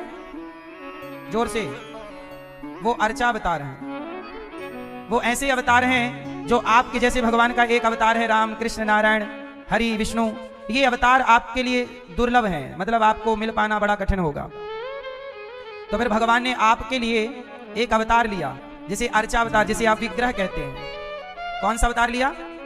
अर्चा अवतार। जो भगवान ऐसे अवतार, अर्चा अवतार के सबके लिए सुलभ हैं। कोई भी आओ दर्शन कर लो, कोई भी आओ भोग लगा लो। ये अवतार भगवान ने आपके लिए लिए हैं। इस अवतार का नाम है अर्चा अवतार। कौन सा अवतार है ये? इस अवतार का नाम क्या है? अर्चा अवतार। ये वो अवतार है जो आपके घर में गोपाल जी हैं, आपको भोग लगाना हो तो घर पे भोग लगा लीजिए। छोटे से गोपाल जी हैं आपके घर में, ये अर्चा अवतार है। ये वो अवतार है जो सबके लिए बहुत सुलभ है। कौन अवतार है? भगवान के 5 अवतार हैं। अवतार तो अनंत हैं, 24 हैं, पर अवतारों का जो क्रम है वो 5 प्रकार के हैं। कितने प्रकार के अवतार होते हैं? पहला अवतार पर अवतार। बोलो पर, जोर से। पर अवतार क्या है? पर मतलब परमात्मा, पर ब्रह्म, जिनका कोई रूप रंग नहीं है। क्या नहीं है? जैसे लोग कहते हैं निराकार, निर्गुण, वो है पर अवतार। तो पर अवतार के रूप में ईश्वर का एक अवतार है पर, जो निर्गुण है, निराकार हैं, जिनको वेद नेति नेति कहते हैं। लेकिन सवाल ये खड़ा हुआ कि उस पर ब्रह्म परमात्मा जो निर्गुण निराकार है, उसे जब देखना हो तो देखेंगे कैसे? क्योंकि वो तो दिखता ही नहीं। तब फिर भगवान का दूसरा अवतार हुआ व्यूह। कौन सा अवतार? जोर से। व्यूह अवतार। ये व्यूह अवतार क्या है? ये व्यूह अवतार जैसे चतुर्व्यूह, जैसे राम, लक्ष्मण, भरत, शत्रुघ्न, ये 4 व्यूह हैं। और 4 जैसे भगवान कृष्ण, बलराम, अनिरुद्ध और प्रद्युम्न, ये 4। तो भगवान जब भी अवतार लेते हैं, राम, कृष्ण, नरसिंह, वामन, ये व्यूह अवतार कहलाते हैं। कौन सा अवतार? व्यूह अवतार। तो भगवान जब भी अवतार लेते हैं तो 4 शक्तियों के साथ आते हैं। जिन्हें राम, लक्ष्मण, भरत, शत्रुघ्न 4 शक्ति आप मान लीजिए। तो ये भगवान व्यूह अवतार। तो राम लक्ष्मण के रूप में, मतलब नरसिंह के रूप में तो हम लोगों को जल्दी दिखेंगे नहीं। पर ब्रह्म परमात्मा के रूप में अवत्रेता में आए, उस समय हम लोग थे के नहीं। द्वापर में कृष्ण आके गए, हम लोग थे के नहीं। तो फिर भगवान का एक अवतार है विभव। विभव मतलब व्यापक। कौन सा अवतार? व्यापक। विभव मतलब सब में प्रभु दिखते हैं। विभव मतलब कण कण में। जैसे नहीं कहते भगवान कण कण में, कुत्ता, बिल्ली, पशु, पक्षी, जीव, सब में ईश्वर की सत्ता है। सब में कौन? तो ये सब में जो व्याप्त है, विष्णु सर्व गुहाशया, इस व्यापक रूप को कहते हैं विभव। क्या कहते हैं? फिर भगवान का चौथा अवतार है अंतर्यामी। क्या? जोर से, जोर से, जोर से। हाँ, ये अंतर्यामी कौन है? जो अंतर्यामी मतलब जो आपके अंदर हैं। कौन है? आपके भीतर भी तो भगवान बैठे हैं। जब कोई भी गलत काम आप करते हो तो आपकी अंतरात्मा से आवाज आ जाती है कि ये गलत है। वो आवाज भगवान की होती है। सबके भीतर भगवान अंतर्यामी रूप में बैठे हैं। आप क्या सोच रहे हो, भगवान सुन रहे हैं। आप क्या प्लानिंग कर रहे हैं, भगवान सुन रहे हैं। आप किसी के बारे में भला सोच रहे, बुरा सोच रहे, आपके मन में क्या चल रहा, भगवान अंतर्यामी रूप में आपके भीतर हैं। ये चौथा अवतार है। और 5वां अवतार है भगवान का अर्चावतार। अर्चावतार ये कौन है? जिनकी आप अर्चना, पूजा, वंदना कर सकें। मतलब विग्रह, मंदिर में जो भगवान है उन्हें अर्चावतार कहते हैं। यह भी अवतार है। ये भगवान आपके घर में गोपाल जी हैं, वो अर्चावतार हैं।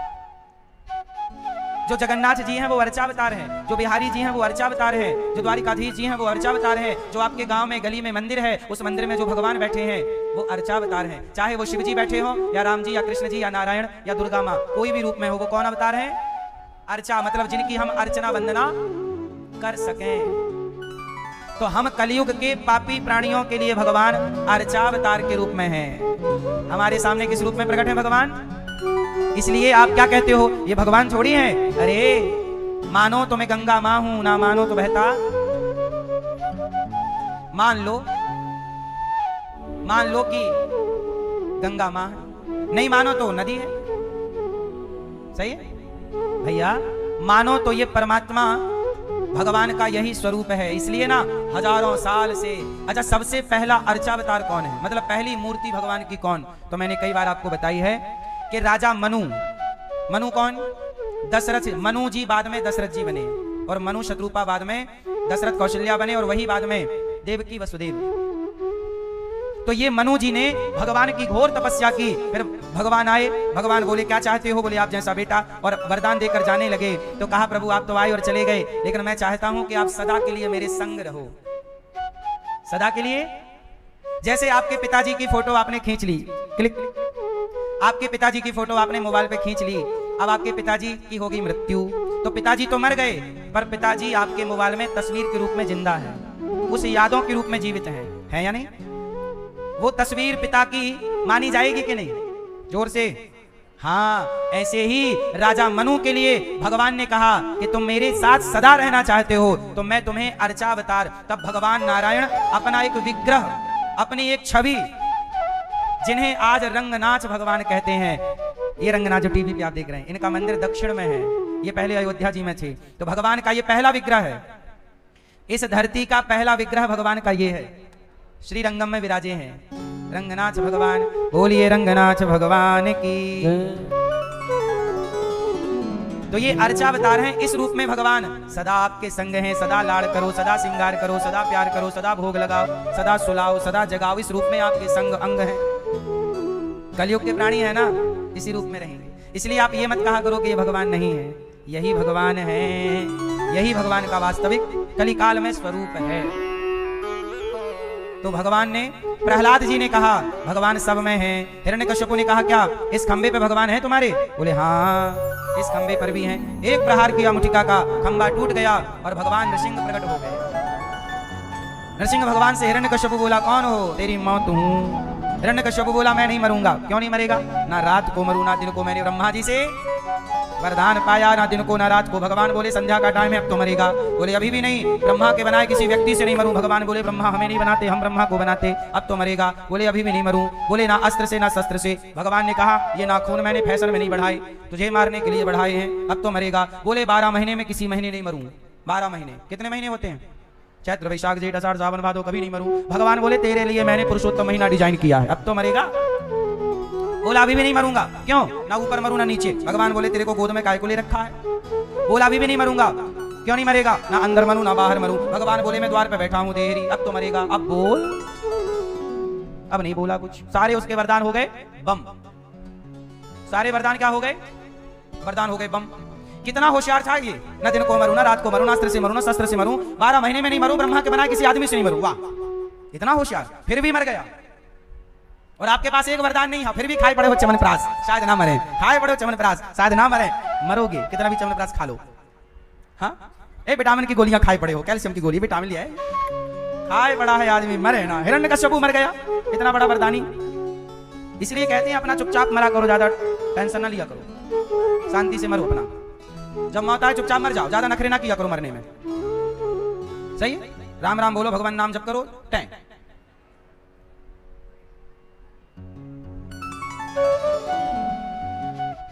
हिरण्यकश्यपु की छाती भगवान ने फाड़ दी, अतड़ियों को निकाल के गले की माला बना के पहन ली।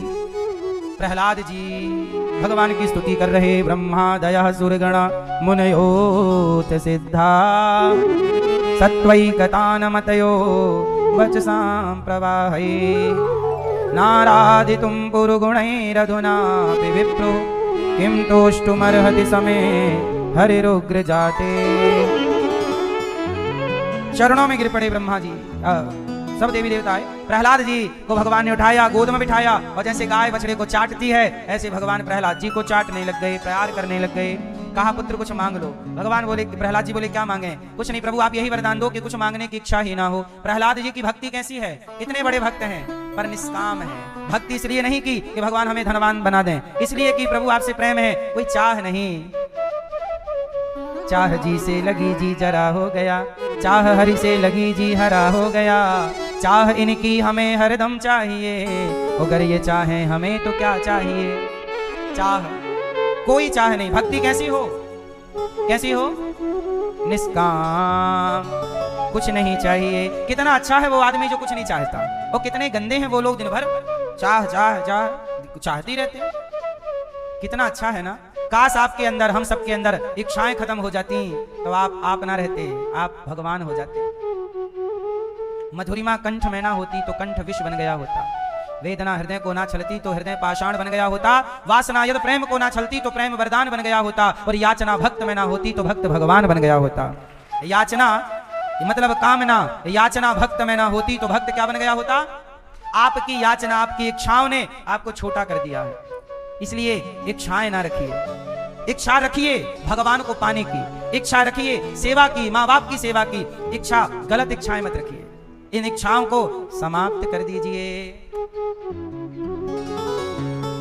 प्रहलाद से कहा पुत्र कुछ मांग लो। बार बार कहा भगवान ने। प्रहलाद जी ने कहा मेरे पिता आपको गाली देते थे प्रभु, आप उनकी सदगति कर दो। भगवान बोले तुम्हारी 21 पीढ़ी होती तो प्रहलाद हम उनका भी उद्धार कर देते, इसलिए उनके तो उद्धार का चिंतन न करो, उनका उद्धार हो जाएगा। प्रहलाद जी पर कृपा हुई। इसके बाद हाथी का पांव मगर ने पकड़ा, हरि अवतार लेके हाथी पर कृपा कर दी। समुद्र मंथन हुआ, धनवंतरी, कश्यप, मोहिनी 3 अवतार लेकर भगवान ने मंथन पूरा कराया। राजा बलि ने 99 यज्ञ पूरे किए। ये राजा बलि प्रहलाद के ही वंश में है। प्रहलाद जी के पुत्र विरोचन, विरोचन के पुत्र बलि, बलि ने 99 यज्ञ पूरे किए, 100 कर रहे थे तो वामन भगवान आ गए, हमें 3 पग भूमि दे दो। पहले पग में पाताल नाप लिया, दूसरे पग में सत्यलोक नापा, तीसरा पग कहां रखा?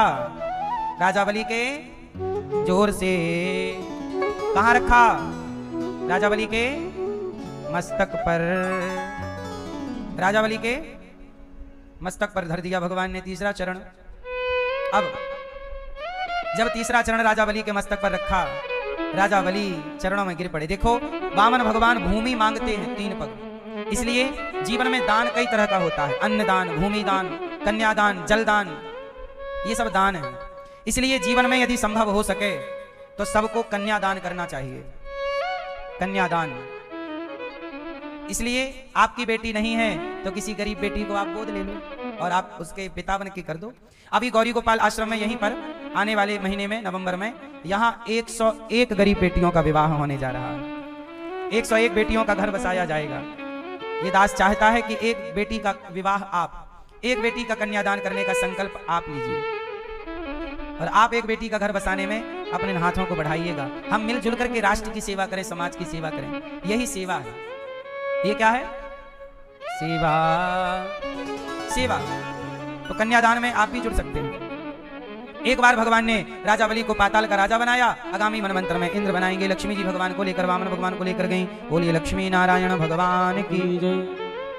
अब आए मत्स्य भगवान मछली बनकर, हयग्रीव नाम के दैत्य पर भगवान ने कृपा की। इसके बाद भगवान सूर्य वंश में राजा नभग, नभग के नाभाग अम्बरीश, जिन्होंने एकादशी का व्रत किया और दुर्वासा जी का अहंकार मिटाया, इन्हीं के वंश में खटवांग दीर्घबाहु, इन्हीं के वंश में भगीरथ जी हुए, जिन्होंने गंगा जी को प्रकट किया। और इन्हीं सूर्य वंश में, गंगा जी के इस पावन वंश में आगे चल करके भगवान श्री राम हुए। कौन हुए? कौन? राम।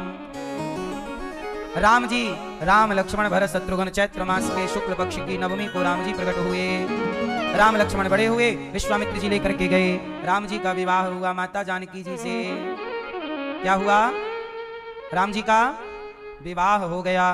राम जी प्रेम से गृहस्थ में आ गए। चारों भाइयों का विवाह हो गया, राम लक्ष्मण भरत शत्रुघ्न। कैकेयी माँ ने राम जी से कह दिया, दशरथ जी से, राम को राजा मत बनाओ। दशरथ जी ने कहा कि अब राम को राजा बनाए। बोले 14 साल के लिए वनवास भेजो। कितने साल के लिए वनवास? कैकेयी माँ भी गजब हैं, 14 साल के लिए वनवास भेज देती। अच्छा, कैकेयी माँ ने वनवास क्यों भेजा राम को? कैकेयी माँ के अंदर लोभ आ गया। व्यक्ति पाप कब कर देता है? जब खोपड़ी में क्या चढ़ जाता है।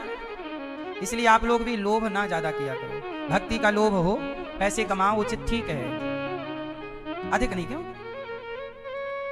कैकेयी माँ ने लोभ किया, मेरा बेटा राजा होगा। राम जी को बेचारे निर्दोष राम जी को 14 साल। अच्छा बताओ, राम जी के साथ सही हुआ कि गलत हुआ? उत्तर दो। राम जी को वनवास भेज के कैकेयी माँ ने सही किया कि गलत किया? क्या किया बताओ, आप बताओ। हाँ मैया आप बताओ, सही किया गलत किया? राम जी का वनवास हुआ, कैकेयी माँ ने भेज दिया, कैकेयी माँ ने सही किया गलत किया? इनसे पूछो, बहन से। आप मैया बताओ। आप गलत किया, आप बताओ। गलत किया, आप बताओ। गलत किया, किसने गलत किया? कैकेयी माँ ने। अरे सोचो जरा, कैकेयी माँ ने राम को वनवास ना भेजा होता तो राम के मंदिर ना बनाए गए होते। राम यदि भगवान बने तो केवल कैकेयी माँ के चक्कर में। राम यदि वनवास ना जाते तो राम वनवास ना जाते तो वनवास ना जाते तो केवट की कथा ना होती। वनवास ना जाते तो शबरी से मिलन ना होता, फिर बेरों की कथा ना होती। राम वनवास ना जाते तो जटायु पर कृपा ना होती, जटायु को कौन जानता। राम वनवास ना जाते तो बाली को ना मारते, सुग्रीव को कौन जानता। राम जी जंगल ना जाते, अंगद को कौन जानता, जामवंत जी को कौन जानता। राम वनवास ना जाते तो हनुमान जी को कोई ना जानता। राम वनवास ना जाते तो विभीषण को कौन जानता। राम वनवास ना जाते तो राम सेतु कैसे बनता। और राम वनवास ना जाते तो गिलहरी पर कृपा कौन करता, गिलहरी पर राम की उंगलियों के निशान कैसे आते। तो राम वनवास गए, इसमें ही राम की भलाई है। और राम की ही नहीं, राम के भक्तों की भी इसमें भलाई है। राम महान बने ही वनवास के दौरान, वरना राम जी आते कौन जानता। क्यों भैया? इसलिए जीवन में जो घटनाएं घटती हैं उन घटनाओं का भी कुछ ना कुछ कारण होता है। चाहे वो घटना आपके संग घटे, हमारे संग घटे, या भगवान भी धरती पे आए उनके संग घटे। कोई ना कोई कारण अवश्य होता, हम लोग उस कारण तक पहुंच नहीं पाते। राम जी इस धरती पर कितने साल रहे जानते हो? 13,000 साल तक। वाल्मीकि रामायण के अनुसार 11,000 साल, भागवत जी के अनुसार 13,000 साल।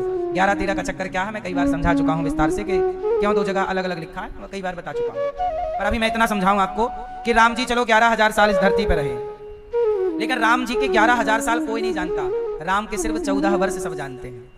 बोलो हाँ, कितने साल जानते हो राम जी के? 14 से पहले वो विवाह, कुछ साल और जोड़ लो, बाल लीला जोड़ लो, पर राम जी के बाल लीला की कोई बहुत कथाएं नहीं है। अहिल्या उद्धार, सीता स्वयंवर, सीधा वनवास। तो 14 साल में प्रभु ने जो जो किया वही ना दुनिया जानती, उसी के लिए रामायण लिखी गई, रामचरितमानस लिखी गई। सही है गलत है? तो जो आपके जीवन में संघर्ष होता है, लोग उस संघर्ष के वक्त पर देखते हैं कि आपने निर्णय क्या लिया, उस निर्णय से ही आप महान या ऊंचे या नीचे होंगे। इसलिए जीवन में दुख आए घबराओ मत। राम के जीवन में दुख आया कहां भागे? सहा के नहीं हर दुख। आप लोग जरा सा दुख आए भाग जाते हैं। राम से बड़ा दुख हमारे और आपके जीवन में नहीं हो सकता। 14 साल के लिए वनवास, वनवास में भी देखो रावण सीता मां को चुरा के ले गया, जटायु के पक्षी, जटायु के पंख काट दिए, जटायु राम राम कह रहा, नीचे गिर गए। राम जी ने बहुत प्यार किया है जटायु जी पर। जटायु जी मैं आपके पंख लौटा दूं? जटायु जी ने कहा प्रभु आपकी गोद मिली है, अब जी के क्या करेंगे, अब जाने दीजिए, कुछ मांग लो। जटायु जी ने कहा प्रभु आपकी गोद मिल गई, बिना मांगे अब क्या मांगे, कुछ मांग लो। अविरल भक्ति मांग बर, अहरनिश प्रभु आपका स्मरण बना रहे। अच्छा जटायु पक्षी थे, प्रभु ने इतनी बड़ी कृपा क्यों की? जटायु के लिए चिता तैयार की राम ने, व्यवस्थित चिता पे रखा, अग्नि संस्कार राम ने किया जटायु जी का, और राम जी ने जटायु का बाद में पिंडदान भी किया। क्यों? एक पक्षी से इतना। हाँ, राम जी कहते हैं कि जटायु ने एक नारी की रक्षा के लिए प्राण दिए। किसके लिए दिए हैं? एक नारी की। सीता मां को जब रावण ने चुराया तो सीता मां को रोते हुए सबने देखा था, पर बचाया किसी ने नहीं। बचाने का प्रयास किसने किया? बोलो। आज भी गौरी गोपाल आश्रम में कोई बेटा अपनी मां को लेके आ जाता है, कोई बेटी अपनी मां को लेके आ जाती है, कोई पड़ोसी अपनी मां को लेके, पड़ोसी लोग अपने गांव की कोई बूढ़ी मां को लेके आ जाते हैं, कोई रिश्तेदार अपनी बुआ मौसी को लेके मेरे पास आ जाते हैं, और यहां मैं सभी माओं की सेवा करता हूं। अब बताइएगा कि जब ये रिश्तेदार पड़ोसी जब ये मां को मेरे पास ला सकते थे तो खुद भी तो रखकर सेवा कर सकते थे, नहीं कर सकते? आपको भी कोई मां कहीं रोती दिख जाती है, आप भी कहते हैं चलो गौरी गोपाल में छोड़ दें, आप भी छोड़ के चले जाते हैं। आप हमारे पास छोड़ के जा सकते हैं, आप साथ में घर भी तो ले जा सकते थे उस मां को। क्या आपकी अपनी जिम्मेदारी नहीं थी? मैंने तो सिर्फ इंसानियत के नाते सेवा की और करूंगा आगे भी। आपसे बस इतनी प्रार्थना है, जानते हैं समाज में सलाह देने वाले बहुत होते हैं, ऐसा कर लो ऐसा कर लो, पर साथ देने वाले कम होते हैं। जब रावण ने सीता मां को चुराया तो बहुत लोगों ने देखा सीता मां का अपहरण होते और रोते, सुग्रीव ने भी देखा था, पर सुग्रीव ने सीता मां को बचाने का कोई प्रयास नहीं किया। देखने वाले बहुत हैं, पर धन्य है वो जटायु जिसने मूक दर्शक बन के केवल देखा नहीं, वो बचा पाए ना बचा पाए, बचाने का प्रयास तो किया। इसलिए प्रभु ने उन्हें ज्यादा इज्जत दी, सम्मान दिया कि जो इंसान करना था इंसानों को वो एक पक्षी ने कर दिखाया। इसलिए ये दास अनिरुद्ध कहता है कि क्या वो अपनी औलाद उन माओं की सेवा नहीं कर सकती? क्या खुद की बहू सेवा नहीं कर सकती? चलो बहू सेवा ना, बेटा सेवा ना, तो परिवार का कोई सदस्य सेवा कर लेता। चलो परिवार का ना सही, तुम्हारे गांव की कोई बूढ़ी मां अनाथ है, कोई नहीं, तो क्या गांव भर के मिलकर एक मां की सेवा नहीं कर सकते हो? पर सब दुख में दुखी सब हो जाते हैं, पर मैं आप लोगों को प्रणाम करता हूं कि आप लोगों ने इन बेसहारा माओं के दुख में केवल दुखी नहीं हुए, आप लोगों ने इन माओं का साथ दिया है। इन माओं के लिए आपने भोजन दिया, आपने माओं को नाश्ता दिया। इसलिए भगवान उनको ज्यादा स्नेह करते हैं जो साथ निभाते हैं। इसलिए गौरी गोपाल आश्रम में जो माएं रहती हैं ना, इन माओं का आप भी साथ दीजिए। रावण ने कष्ट दिया सीता मां को तो जटायु ने कदम आगे बढ़ाए। आज भी बहुत सारे बेटा बहू अपनी मां को घर से निकाल रहे हैं, तो हमें भी तो जटायु की तरह आगे बढ़ना होगा। वो घटना त्रेता की थी सीता जी के साथ, पर युग ही बदला है, घटनाएं वही आज भी हैं। सीता मां को वनवास भेज दिया वाल्मीकि जी के आश्रम में समाज ने। एक व्यक्ति ने सीता मां पर लांछन लगा दिया कि पता नहीं ये पवित्र हैं कि अपवित्र हैं, और सीता मां को जनता जनार्दन ने कहां भेज दिया? एक वो त्रेता युग था, जब सीता मां पर संकट आया ना, तब वाल्मीकि जी का आश्रम जिंदाबाद था। आज जब माओ पर संकट आता है तो गौरी गोपाल जिंदाबाद रहता। वो युग था जब सीता मां को सहारा एक आश्रम में मिला। ऋषि मुनियों ने, कोई भी युग क्यों ना हो, संतों ने सदा समाज की सेवा की। बताओ, वाल्मीकि जी ने सीता मां की सेवा की कि नहीं? बोलो। वाल्मीकि जी ने बेटी की तरह रखा सीता मां को, और ये दास वृद्ध माओ को मां की तरह रखता है। बस युग बदला है। बाकी तब भी सीता को निकाला गया, आज की भी वृद्ध माएं सीता ही हैं, उनको भी बेटे निकाल रहे हैं। तब की सीता को जनता ने निकाला, एक व्यक्ति के कहने से निकाला गया, लोगों के कारण निकाला गया। आज बेटे के कारण, बहू के कारण और अन्य कारणों के कारण जब आज की सीता को लोग त्यागते हैं